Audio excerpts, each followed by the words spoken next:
ይሄንን እኮ ለምን ትተኩስበታለህ? ያስቆልናል። በኦሮሞና በደቡብ ጦር ላይ እንዴት ተኩሳለህ?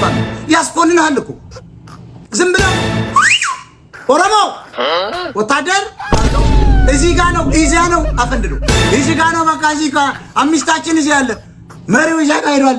በቃ እኛን አትምታ የሚል ወታደር በፍጨት ነው ተማርከው ደውል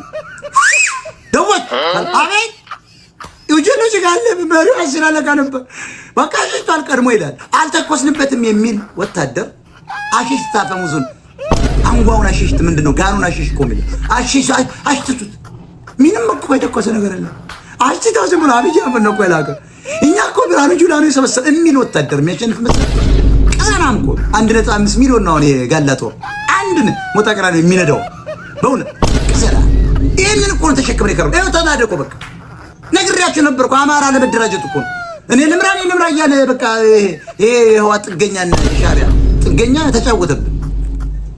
ይሄ ሰራዊት አይባልም። ከፈናል በሰውት ያቆሙት አስክሬን ውስጡ የነቀዘ በስፋሳ የትም አይደርስ።